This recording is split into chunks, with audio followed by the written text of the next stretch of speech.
আসসালামু আলাইকুম। প্রিয় দর্শক, অন্য মঞ্চের আলাপচারিতায় আপনাদের সকলকে আমন্ত্রণ জানাচ্ছি।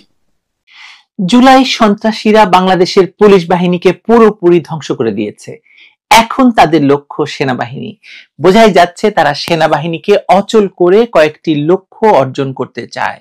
যেমন বিদেশি শক্তির চাহিদা অনুযায়ী বাংলাদেশের সমুদ্র সীমায় আন্তর্জাতিক যুদ্ধকে টেনে আনতে চায়, মুক্তিযুদ্ধের মাধ্যমে অর্জিত সংবিধানকে ছুঁড়ে ফেলতে চায়, আর যে কোনো মূল্যে নির্বাচন ঠেকাতে চায়। এগুলোর পক্ষে সেনাবাহিনী এখনো অনড় অবস্থানে থাকায় ৩০ সেনা কর্মকর্তাকে এখন গ্রেপ্তার করে পুরো সেনাবাহিনীকে পুলিশের মতো অচল করে দেওয়াই কি জুলাই সন্ত্রাসীদের লক্ষ্য? চলুন দেখা যাক বিস্তারিত।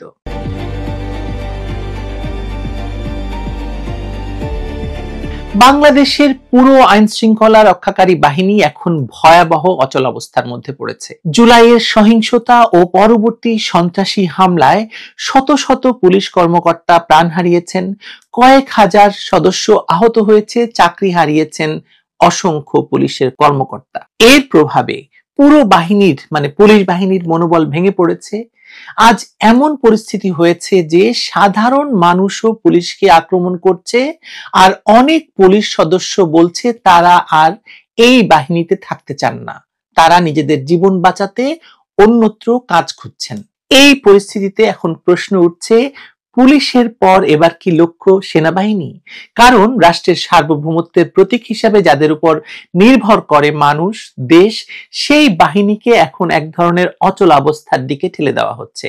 বিভিন্ন পর্যবেক্ষকের মতে দেশের ভেতরে ও বাইরে থাকা কিছু গোষ্ঠী চায় সেনাবাহিনীর ভেতর বিভাজন সৃষ্টি করে এই প্রতিষ্ঠানকে ভেঙে ফেলতে। তারা জানে বাংলাদেশের সেনাবাহিনী বিদেশি শক্তির স্বার্থে কোনো আঞ্চলিক যুদ্ধে জড়াতে রাজি নয়। আপনাদের স্মরণ করিয়ে দেই, সেই করিডোর থেকে শুরু করে এ পর্যন্ত বাংলাদেশকে একটি যুদ্ধের মধ্যে নিয়ে যাওয়াই এই ইউনূস সরকারের মূল লক্ষ্য, এবং সেখানে প্রধান এবং প্রথম বাধা হিসাবে বা অবস্টাকল হিসাবে আমরা সেনাবাহিনীকে দেখতে পাই। তাই ভেতর থেকেই তাদের দুর্বল করা হচ্ছে। আমি এ বিষয়ে কিছু তথ্য আপনাদের সামনে হাজির করতে চাচ্ছি। এটা লুকোনো কিছু নয় যে বাংলাদেশ সেনাবাহিনী সবসময় দেশের সার্বভৌমত্বের প্রশ্নে দৃঢ় অবস্থান নিয়েছে। কখনো কখনো একটু বেশি তারা দেশপ্রেম দেখিয়েছে। তারা কখনোই বিদেশি শক্তির চাপ বা আঞ্চলিক ষড়যন্ত্রে পা দেয়নি বলে প্রমাণ রয়েছে, যেমনটি পাকিস্তানের সেনাবাহিনী করে থাকে। সম্প্রতি প্রকাশিত কয়েকটি প্রতিবেদনে দেখা গেছে সীমান্তে মানবিক করিডোর বা আঞ্চলিক সামরিক রুট খোলার প্রস্তাব সেনাবাহিনী গ্রহণ করেনি। তাদের যুক্তি ছিল স্পষ্ট, বাংলাদেশে কোনো সংঘাত বা প্রক্সি যুদ্ধের করিডোর হবে না। এই অবস্থান অনেককেই অস্বস্তিতে ফেলে দিয়েছে, বিশেষত তাদের যারা দেশের ভূ রাজনীতি নিজেদের সুবিধা মতো ব্যবহার করতে চায়, অথবা যে বিদেশি শক্তি তাদেরকে ক্ষমতায় বসিয়েছে তাদের পারপাস সার্ভ করতে চায়। বঙ্গোপসাগর ও সেন্ট মার্টিনকে কেন্দ্র করে সম্প্রতি বড় শক্তিগুলোর আগ্রহ অস্বাভাবিকভাবে বেড়েছে। দক্ষিণ চীন সাগরের উত্তেজনা এখন বঙ্গোপসাগরে এসে পৌঁছে গেছে। যুক্তরাষ্ট্র, ভারত, চীন সব পক্ষই এখন এই অঞ্চলে সামরিক ও বাণিজ্যিক রুটে প্রভাব বাড়াতে চাইছে। বাংলাদেশের অবস্থান তাই অত্যন্ত কৌশলগত। সেনাবাহিনী এখন এই অবস্থানটিকে নিরপেক্ষ এবং ভারসাম্যপূর্ণ রাখতে চাইছে, যেটি বাংলাদেশের বিগত প্রধানমন্ত্রী অথবা এই সদ্য ক্ষমতাচ্যুত প্রধানমন্ত্রী শেখ হাসিনা এবং তার দল আওয়ামী লীগ সবসময় বলে এসেছে। তারা স্পষ্টভাবে জানিয়ে দিয়েছে বাংলাদেশ কোনো পক্ষের হয়ে কাজ করবে না, দেশের স্বার্থই হবে তাদের একমাত্র অগ্রাধিকার। এই নীতিগত অবস্থানকেই এখন কেউ কেউ নিজেদের স্বার্থের পথে বাধা হিসেবে দেখছে। এর সঙ্গে নতুন একটি বিষয় যোগ হয়েছে, দেশে অস্ত্র পাচার এবং সন্ত্রাসী সংগঠনগুলোর পুনর্গঠনের পুরোপুরি আশঙ্কা দেখা দিয়েছে। আজকে একটি রিপোর্ট দেখা গেছে যে বাংলাদেশে নতুন 7টি রুটে অস্ত্র আসছে। বিভিন্ন সংবাদ মাধ্যমে সম্প্রতি একথা আরো উল্লেখ করা হয়েছে যে দেশের 7টি রুট দিয়ে অবৈধ অস্ত্র প্রবেশ করছে। এই অস্ত্র কারা ব্যবহার করবে, কি জন্য আসছে? নির্বাচনকে সামনে রেখে এবং পুরো বাংলাদেশের ভেতরে অস্থিতিশীলতা সৃষ্টি করে বাংলাদেশের রাষ্ট্র ক্ষমতা আবারও দখল করবে। এবং এবার দখল করবে কারা, সেটা তো আসলে নিউ ইয়র্ক টাইমস বলেছে জাপান টাইমস বলেছে এবং অন্যান্য বিশ্লেষকরা তো বলছেন এবার বাংলাদেশে ক্ষমতা দখল কারা করবে তারা হচ্ছে একটি ভয়ঙ্কর উগ্র জঙ্গি গোষ্ঠী। এই খবর সেনা এবং নিরাপত্তা বাহিনীর উদ্বেগ বাড়িয়েছে স্বাভাবিকভাবেই। সেনা সদর দপ্তর মনে করছে যারা দেশের অভ্যন্তরে অস্থিরতা সৃষ্টি করতে চায় তারাই এই অস্ত্র প্রবাহের পেছনে সক্রিয়। এটা নিছক চোরাচালান নয়, বরং একটি পরিকল্পিত প্রচেষ্টা রাষ্ট্রকে অস্থিতিশীল করার জন্য। এই প্রক্রিয়ার কেন্দ্রবিন্দুতে আছেন সরকারের তথাকথিত নিরাপত্তা উপদেষ্টা রজার রহমান বা ওরফে খলিলুর রহমান, যিনি নানাভাবে বাহিনীর ভেতরে উত্তেজনা এবং অবিশ্বাস বাড়ানোর চেষ্টা করছেন বলে অভিযোগ উঠেছে। দেশের সীমান্তে অস্থিরতা, উস্কানিমূলক বক্তব্য আর একের পর এক প্রশাসনিক চাপ সব মিলিয়ে সেনাবাহিনীর ভেতর এক অস্বস্তিকর এবং ভয়াবহ পরিবেশ তৈরি হয়েছে।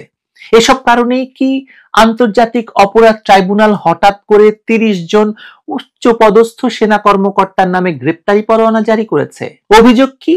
অভিযোগ হচ্ছে অতীতে মানবাধিকার লঙ্ঘনের ঘটনা। এই পদক্ষেপ হঠাৎ করেই গোটা বাহিনীর উপর এক ধরনের চাপ তৈরি হয়েছে। কেউ বলেছেন এটা ন্যায় বিচারের প্রক্রিয়া, আবার কেউ মনে করছেন এই সময়টায় এমন পদক্ষেপের রাজনৈতিক প্রভাব ভেবে দেখা দরকার।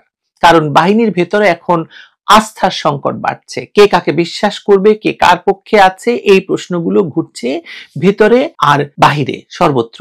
আর এতে মনে হচ্ছে পুরো সেনাবাহিনীকে এখন প্রশাসন, আইন, বিচার, এমনকি জনগণের সাথেও মুখোমুখি দাঁড় করিয়ে দেওয়া হচ্ছে।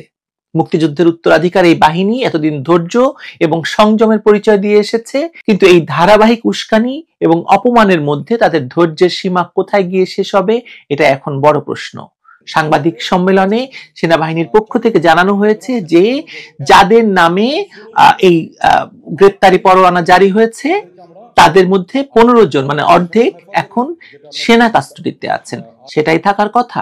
যদি অভিযোগ থাকে তাহলে সেনাবাহিনীর বিচার সেনাবাহিনী করবে, সেনা আদালতে হবে। এটাই হচ্ছে বাংলাদেশের প্রচলিত নিয়ম। বাংলাদেশের ইতিহাসে সেনাবাহিনী সবসময় গুরুত্বপূর্ণ, কখনো কখনো নির্ণায়ক ভূমিকা রেখেছে। স্বাধীনতার পর সেনাবাহিনী শুধু সীমান্ত রক্ষা নয়, বরং রাষ্ট্র পরিচালনা, অবকাঠামো নির্মাণ, দুর্যোগ মোকাবেলা সব ক্ষেত্রেই ছিল দেশের ভরসা। কিন্তু একই সঙ্গে আমাদের ভুলে গেলে চলবে না যে 1975 সালের ট্র্যাজেডি, দুজন রাষ্ট্রপতিকে হত্যা, অভ্যুত্থান, পাল্টা অভ্যুত্থান সব এই বাহিনীর নামের সঙ্গে জড়িয়ে আছে। ফলে সেনাবাহিনীকে মানুষ শ্রদ্ধাও করে, আবার ভয় করে এবং সংশয় করে, এবং বলা হয়ে থাকে সেনাবাহিনী এবং প্রশাসন যার পক্ষে থাকে তারাই সরকার গঠন করে। আমরা জানি যে বাংলাদেশে দুটি রাজনৈতিক দল, বড় বড় দুটি রাজনৈতিক দল তৈরি হয়েছে সেনাবাহিনীর প্রত্যক্ষ তত্ত্বাবধানে, এবং বিএনপি এক সময়ের কিংস পার্টি, জাতীয় পার্টি আর একটা কিংস পার্টি, এরা উভয়েই সেনাবাহিনীর প্রত্যক্ষ মদদে এবং প্রত্যক্ষ শক্তির বলে বলিয়ান হয়ে এখনো বাংলাদেশে রাজনীতি করে যাচ্ছে। তবে শেখ হাসিনার দীর্ঘ শাসনকালে সেনাবাহিনী ক্রমেই রাজনীতির বাইরে সরে আসে। বেসামরিক প্রশাসন রাজনৈতিক নেতৃত্বের নিয়ন্ত্রণে থাকা একটি তুলনামূলক ভারসাম্যপূর্ণ অবস্থায় পৌঁছে গিয়েছিল। কিন্তু 2024 সালে সেই ভারসাম্য আবার ভেঙে পড়ে। জুলাইয়ের সহিংসতা, সরকার পতন এবং পরবর্তীতে ডক্টর ইউনূসের নেতৃত্বে নতুন সরকারের ক্ষমতায় আসা সবকিছু মিলিয়ে সেনাবাহিনী হঠাৎ করেই রাজনীতির ঘূর্ণাবর্তে একেবারে কেন্দ্রে চলে আসে। আমরা বলতে পারি এখন সবকিছুই চলছে সেনাবাহিনীকে কেন্দ্র করে।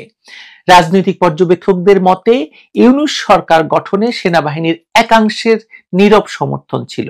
এমনকি বলা হয়ে থাকে যে ডিজিএফআই এর সেই সময়ের, মানে 2024 সালে যিনি ডিজিএফআই এর প্রধান ছিলেন, তিনি এই জুলাই সন্ত্রাসীদের পক্ষে কাজ করেছেন। বলা হয় জাতিসংঘ মিশনে সেনা অংশগ্রহণ অব্যাহত রাখার প্রতিশ্রুতির বিনিময়ে এই সেনাবাহিনী রাজনৈতিক অস্থিরতায় সরাসরি হস্তক্ষেপ করেনি। কিন্তু সেই হিসেব এখন পাল্টে গেছে বা যাচ্ছে।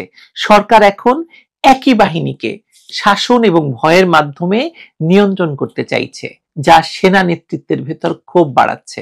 জুলাইয়ের সহিংসতার সময় সেনাবাহিনী মাঠে নেমেছিল, কিন্তু গুলি চালানোর নির্দেশ স্থগিত রাখে, বা তারা আসলে কার্যত মাঠে ছিল কিন্তু কোনো কাজ করেনি। পরে সেনাপ্রধান বলেন সেনাবাহিনী নিরস্ত্র জনতার উপর গুলি চালাতে চায় না। কিন্তু প্রশ্ন হলো, এটা কি বাহিনীর নৈতিক অবস্থান নাকি রাজনৈতিক চাপের ফল, জাতিসংঘের চাপের ফল? তরুণ অফিসাররা হতাশ, কারণ তাদের চোখে সরকারের দ্বৈত আচরণ স্পষ্ট। অন্যদিকে সরকার দাবি করছে সেনাবাহিনী নিরপেক্ষ ছিল না, বরং পরিস্থিতি নিয়ন্ত্রণে ব্যর্থ হয়েছে। এই টানাপোড়েনের মধ্যেই সেনাপ্রধান ওয়াকারুজ্জামানকে নিয়ে শুরু হয় একের পর এক বিতর্ক। অভিযোগ উঠেছে 5 আগস্টের ঘটনার সময় তিনি গুরুত্বপূর্ণ মুহূর্তে রাজনৈতিক বৈঠকে ব্যস্ত ছিলেন, অথচ তখন গণভবনের নিরাপত্তা নিয়ে বিমান বাহিনীর উদ্যোগ নিতে চেয়েও বাধা পায় এই সেনাবাহিনীর কাছে বা সেনাপ্রধানের কাছে। সরকারের ঘনিষ্ঠ মহল এসব গুজব ছড়িয়ে দিয়েছে, কিন্তু সেনা সদর দপ্তরের ভেতর অস্বস্তি তৈরি হয়েছে, যা এখন আর গোপন কিছু নয়। এই নিয়ন্ত্রণের প্রক্রিয়ায় বাহিনীর ভেতরেই অসন্তোষ তৈরি হচ্ছে। একদিকে আদালতের পরোয়ানা, অন্যদিকে বদলি এবং তদন্ত, সব মিলিয়ে অফিসারদের মধ্যে অনিশ্চয়তা বাড়ছে। সম্প্রতি গুজব ছড়িয়েছে সেনানিবাসে উচ্চ পর্যায়ের বৈঠক হয়েছে, সেখানে কিছু অফিসার সরকারের প্রতি অসন্তোষ প্রকাশ করেছেন। এগুলো গুজবের কোনো প্রমাণ না থাকলেও এর ফলে বাহিনীর ভেতরে সন্দেহের বাতাস বইছে। বিদেশ থেকে এসব গুজব ছড়ানো হচ্ছে, দেশের ভেতরেও অনেকে এই গুজবের পেছনে কাজ করছেন। এদিকে রাজনৈতিক মহলে নানা আলোচনা চলছে। সেনাবাহিনী সরকারকে কি চাপ দিচ্ছে, নাকি সরকারি সেনাবাহিনীকে কোণঠাসা করতে চাইছে? সত্য যাই হোক, এই পারস্পরিক অবিশ্বাস দেশের জন্য ভয়াবহ। যদি সেনাবাহিনীর ভেতরে বিভাজন তৈরি হয়, তাহলে রাষ্ট্রের নিরাপত্তা ব্যবস্থা ভেঙে পড়বে। খুব স্বাভাবিক। বাহিনীর বর্তমান নেতৃত্ব বারবার বলছে তারা সংবিধান এবং মুক্তিযুদ্ধের চেতনায় অঙ্গীকারবদ্ধ। তারা কোনো অবস্থাতেই সংবিধান পরিবর্তন বা নির্বাচনের বিলম্ব ঘটাতে রাজি নয়। এই দৃঢ় অবস্থান শুধুমাত্র সেনাবাহিনীর একজন কর্মকর্তা নয়, সেনাপ্রধান থেকে শুরু করে বেশিরভাগ সেনা সদস্যেরই একই মত। এই দৃঢ় অবস্থান দেশের জন্য যেমন ইতিবাচক, তেমনি সরকারে থাকা কিছু মহলের কাছে তা খুব অস্বস্তিকর। কিংস পার্টির কাছে অস্বস্তিকর, জামায়াতের কাছে অস্বস্তিকর, বিএনপির কথা এখন আমরা নাই বলি, কারণ বাহিনীর এই নিরপেক্ষ অবস্থান রাজনৈতিক হিসাব নিকাশে বাধা হয়ে দাঁড়াচ্ছে। এরপরেই আসে আন্তর্জাতিক অপরাধ ট্রাইব্যুনালের পরোয়ানা, গ্রেপ্তারি পরোয়ানা, যা মূলত এই পরিস্থিতিকে বিস্ফোরণের মুখে ঠেলে দিচ্ছে। প্রশ্ন উঠছে, সেনা কর্মকর্তাদের বিচার কি সেনা আদালতে হওয়া উচিত নাকি বেসামরিক ট্রাইব্যুনালে? আইনজীবীদের মধ্যে এই বিতর্ক এখন প্রবল। অনেকে বলছেন এটা রাজনৈতিক উদ্দেশ্য প্রণোদিত, আবার কেউ কেউ বলছেন অতীতের গুম, খুন বা মানবাধিকার লঙ্ঘনের দায় থেকে কেউই মুক্ত থাকতে পারে না। সত্য যেটাই হোক, এই পদক্ষেপ বাহিনীর ভেতর এক গভীর বিভাজন তৈরি করেছে। এরই মধ্যে দেশের রাজনৈতিক অঙ্গনে নতুন গুজব ছড়িয়েছে। আপনারা জানেন যে সেনানিবাসে উচ্চ পর্যায়ের বৈঠক হয়েছে, 56 জন জেনারেলের একত্রিত হওয়া, সরকারের উপর চাপ সৃষ্টি বা সামরিক আইন জারির আলোচনা হয়েছে। এসবের কোনো প্রমাণ পাওয়া যায়নি, কিন্তু গুজবের দাপট এতটাই যে এখন সেনা সদর দপ্তর পর্যন্ত তার প্রভাব টের পাচ্ছে। প্রেস কনফারেন্স করতে হয়েছে সেনা দপ্তরকে বিষয়ে। অনেক বিশ্লেষক মনে করছেন সরকার নিজেই এই অস্থিরতাকে ব্যবহার করছে, যাতে ভবিষ্যতে বাহিনীকে দমন বা পুনর্গঠন করার অজুহাত তৈরি হয়। যেমনটি আক্তার বলেছে, এনসিপি ডিজিএফআই কে বিলুপ্ত করতে হবে, র‍্যাব তো বিলুপ্ত হয়েই যাচ্ছে। সুতরাং এসব উদ্দেশ্য হাসিল করার জন্য সেনাবাহিনীর ভেতর একটা ভয়ঙ্কর অস্থিরতা সৃষ্টি করা হচ্ছে। এখন সবচেয়ে বড় আশঙ্কা কি? এই চাপ এবং বিভাজন যদি আরো বাড়ে, তাহলে সেনাবাহিনীর ভেতর আস্থাহীনতা এবং বিদ্রোহের আশঙ্কা তৈরি হবে, রক্তক্ষয় শুরু হতে পারে, রাষ্ট্রের নিরাপত্তা ব্যবস্থায় এমন এক অব্যবস্থা তৈরি হবে যেখানে বাহিনীর কেউ কারো উপর বিশ্বাস করবে না, আর যদি সেটা ঘটে তাহলে দেশের সার্বভৌমত্ব ঝুঁকিতে পড়বে। খুব স্বাভাবিক, যে কথা আমি আগেও বলেছি। বাংলাদেশের সেনাবাহিনী দীর্ঘদিন ধরে পেশাদার, সংযত এবং আন্তর্জাতিক মানদণ্ডে অন্যতম দক্ষ বাহিনী হিসেবে পরিচিত। গত 15 বছর আমরা দেখেছি বাংলাদেশের সেনাবাহিনী রাজনীতি থেকে দূরে ছিল এবং বাংলাদেশের সেনাবাহিনী মোটামুটি তাদের সুনাম, গৌরব অক্ষুণ্ণ রাখতে পেরেছিল। জাতিসংঘ শান্তিরক্ষা মিশনে তাদের অবস্থান বিশ্বের কাছে বাংলাদেশের মর্যাদা বহুগুণ বাড়িয়েছে। এখন যদি সেই সেনাবাহিনী রাজনৈতিক প্রতিশোধ বা ব্যক্তিগত স্বার্থের খেলায় জড়িয়ে পড়ে, তাহলে ক্ষতি হবে কার? শুধু সেনাবাহিনীর নাকি পুরো রাষ্ট্র কাঠামোর? বাংলাদেশের জন্য এখন যা সবচেয়ে জরুরি তা হলো রাষ্ট্রের প্রতিটি অঙ্গ অর্থাৎ সরকার, বিচার বিভাগ ও সেনাবাহিনী একটি সুষম নীতিতে ফিরে আসা, একটি সুসম্পর্ক তৈরি হওয়া। ন্যায় বিচার যদি করতে হয়, তার প্রতিশোধ নয়, প্রমাণের ভিত্তিতে হতে হবে। আর সেনাবাহিনীর ভেতর যদি সংস্কারও আনতে হয়, সেটা হবে পেশাদার মানদণ্ডে, রাজনৈতিক আনুগত্যের ভিত্তিতে নয়। বিশেষ করে একটি নির্বাচিত সরকারের সময়ে সেটা যদি হয়, সেটা সবচেয়ে ভালো। সুতরাং বিচার যদি হতেই হয়, নির্বাচিত সরকারের আমলে হবে। একটি অগণতান্ত্রিক, অনৈতিক, দখলদার সরকার সেনাবাহিনীর ভেতর এই বিচারের নামে প্রহসন করে সেনাবাহিনীকে অস্থিতিশীল করার অধিকার বাংলাদেশে ডক্টর ইউনূস বা তার জুলাই সন্ত্রাসীদের নেই। একথা স্পষ্টভাবে আমাদের বলার সময় এসেছে। বাংলাদেশের সেনাবাহিনীকে ঘিরে যে ভয়ঙ্কর খেলা শুরু হয়েছে, তা এখনই থামানো দরকার। কারণ এই বাহিনী ভেঙে পড়লে শুধু একটি প্রতিষ্ঠান নয়, গোটা দেশ অস্থিতিশীল হয়ে পড়বে। স্বাধীনতার পর এত কিছুর পরেও যেভাবে এই বাহিনী রাষ্ট্রকে টিকিয়ে রেখেছে, এই অবস্থায় তাদের ভেতর নতুন করে বিভাজন তৈরি করা মানে দেশের ভবিষ্যতের সঙ্গে জুয়া খেলা। কিন্তু আমার মনে হচ্ছে যে বাংলাদেশের সেনাবাহিনীকে জুলাই সন্ত্রাসীদের নিজস্ব বাহিনী হিসাবে প্রতিষ্ঠা করতে যে ভয়ঙ্কর খেলা ইউনূস সরকার খেলছে, তার শেষ পরিণতি আরো ভয়ঙ্কর হতে বাধ্য। আমরা এখনো জানি না যে সেনাবাহিনীর ভেতর কি চলছে।